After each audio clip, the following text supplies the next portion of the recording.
After lunch, while me and my family were taking rest, we heard something from outside that sounded like falling. When we looked out of the window, we saw a bird lying on the ground. Then, we immediately went outside to check what happened and saw a bird that was almost at death's door.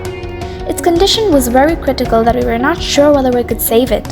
However, we lifted the bird gently and gave it some water.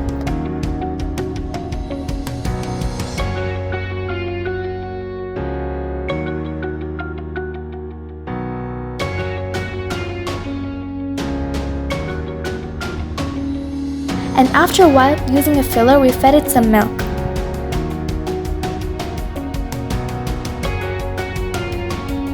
We washed its head and kept it in a basket filled with some newspaper and a few pieces of cloth and placed it in the living room. After some time, it became energetic and flew and sat on the window. After that, we kept it again in the basket, but it tried to fly again.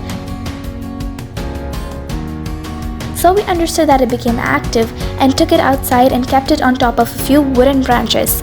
Then it flew high up and sat on a tree. And that was when we accomplished the mission.